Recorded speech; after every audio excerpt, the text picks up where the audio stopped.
अब समझेंगे आराम आराम से क्वेश्चन जो मैंने कल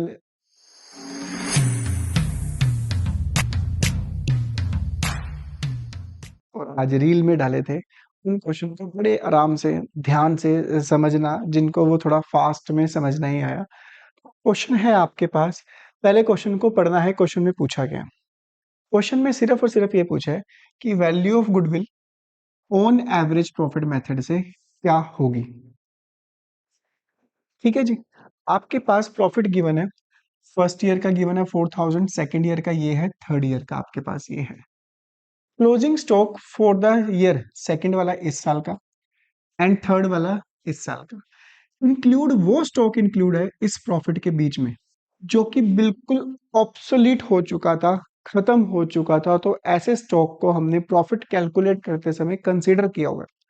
क्लोजिंग स्टॉक को हम +1 में ट्रेडिंग अकाउंट में यहां पर दिखाते थे क्लोजिंग स्टॉक।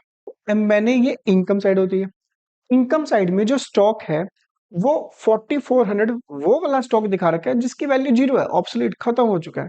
भाई इनकम तो बढ़ जाएगी उससे, इनकम बढ़ेगी तो उससे मेरे प्रॉफिट इंक्रीज हो जाएंगे, पर एक्चुअल में मेरा प्रॉफिट बढ़ा नहीं है क्योंकि मैंने गलती से वो स्टॉक ऐड कर दिया जिसकी वैल्यू 0 है। ऐसे प्रॉफिट को केस में जो हम करते थे क्वेश्चन, फर्स्ट ईयर का प्रॉफिट आप 4000 लिख लो यहाँ पे, सेकेंड ईयर का 52,200 एंड थर्ड ईयर का 62,400 जो आपको यहाँ दे रखे हैं। हम करते थे ऐसे, less over valuation of closing stock, हम करते थे माइनस, सेकेंड ईयर वाला सेकेंड ईयर में से माइनस कर दो। अब जो क्लोजिंग स्टॉक मैंने गलती से ज्यादा दिखा रखा है, क्लोजिंग स्टॉक नेक्स्ट डे बन जाता है ओपनिंग स्टॉक, और ओपनिंग स्टॉक को दिखाते थे प्रॉफिट एंड लॉस की डेबिट साइड में, यानी ट्रेडिंग अकाउंट की trading and profit and loss की डेबिट साइड में, एक्सपेंस वाली साइड में। एक्सपेंस गलती से ज्यादा दिखा दिए। अब एक्सपेंस गलती से ज्यादा दिखा दिए जिसकी वजह से मेरे प्रॉफिट हो गए कम, अगले साल के मेरे प्रॉफिट कम हो गए। अगले साल के प्रॉफिट में हम इसी over valuation of closing stock को दिखाते थे, ऐड करते थे over valuation of opening stock. ठीक है, तो एक साल माइनस और अगले साल वही बन जाता है प्लस। एक आपके पास थर्ड ईयर में हमने 12,400 को भी दिखाया। अगर थर्ड ईयर में मैंने 12,400 गलती से ज्यादा दिखा रखा है तो उसको कैंसिल करने के लिए हम करते हैं -12,400। तो हमारे पास ये तीनों सालों के एक्चुअल प्रॉफिट आ जाएंगे। ये हमारे पास 3 साल के प्रॉफिट आ चुके हैं। अब इनका एक्चुअल प्रॉफिट आ चुका है, इनका एवरेज निकालना है हमें। इन तीनों को प्लस कर लो, इनको प्लस करने के बाद डिवाइड करना है 3 से। इनका टोटल करके आएगा 1,06,200। जब हम डिवाइड करेंगे एवरेज प्रॉफिट निकालने के लिए तो आंसर आएगा 35,400। Right answer is C. एक तो क्वेश्चन ये है, इसको अच्छे से ध्यान से कर लेना है इसको।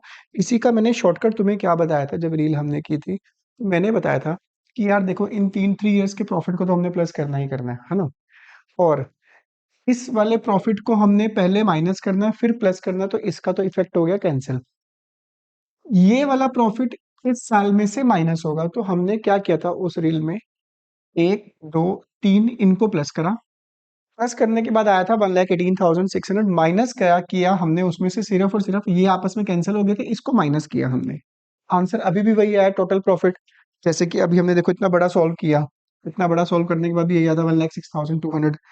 अभी भी वही आया 1,06,200। एवरेज प्रॉफिट निकालने के लिए 3 से डिवाइड करेंगे, आंसर आ जाएगा वही 35,400। तो ये हमने रील में शॉर्टकट किया था, और इससे पहले मैंने तो प्रॉपर समझा दिया अच्छे से, उसको कर सकते हो। एक क्वेश्चन है तुम्हारे पास, ये लिखा हुआ है, ध्यान से देखना है। क्वेश्चन कहता है कि 5,000 डिबेंचर्स, 10% डिबेंचर्स हैं और 100 का ईच है, इशू किया है as a collective security against a bank loan. देखो भाई, मैंने बैंक से 5 लाख रुपीज का लोन लिया, उसका इंटरेस्ट बैंक से मैंने फिक्स किया, उसके ऊपर मुझे इंस्टॉलमेंट देनी है। बैंक वाला कहता है कि भैया आप क्या ले रहे हो, मशीनरी परचेज करनी थी, मशीनरी के डॉक्यूमेंट्स रख दो, वो हमारी प्राइमरी सिक्योरिटी है। हम उस मशीन को बेच नहीं पाएंगे जब तक हमारे पास वो डॉक्यूमेंट रिलीज नहीं हो जाते। बैंक उससे सेटिस्फाइड नहीं है, बैंक थोड़ा सेफ रहना चाहता है, बैंक कहता है कुछ और सिक्योरिटी रखो। तो हमने अपनी कंपनी के डिबेंचर्स, पैसा नहीं लिया उसके बदले में, वो डिबेंचर्स हमने एज अ सिक्योरिटी रख दिया कि अगर हम आपका लोन रीपे ना कर पाए तो आप हमारे डिबेंचर्स को ओरिजिनली हम इशू कर देंगे आपको। तो that debenture is called issue of debenture as a collective security. अब हुआ क्या, क्वेश्चन में ये पूछा गया कि इंटरेस्ट किस अमाउंट पे किया जाएगा। तो भाई बैंक से लोन लिया है, बैंक लोन पे इंटरेस्ट पे करूंगा, डिबेंचर्स पे थोड़ा ना इंटरेस्ट पे करूंगा। डिबेंचर्स तो एज अ सिक्योरिटी बड़ी है, लोन उतारूंगा डिबेंचर्स वापस मिल जाएंगे। तो इस क्वेश्चन का आंसर है no to be paid interest. आप डिबेंचर के ऊपर पे नहीं करोगे। तो कई बार बच्चे गलती कर देते हैं कि ये 10% है और 10% आंसर भी दे रखा है तो लिख देते हैं C, to be paid at 10%, but ये आंसर रॉन्ग है, राइट आंसर इज डी। तो डेली बेसिस पर रात को 9 बजे मैं एमसीक्यू 2 या 3 प्रॉपर एक्सप्लेनेशन के साथ डाला करूंगा, तो चैनल को सब्सक्राइब जरूर कर देना।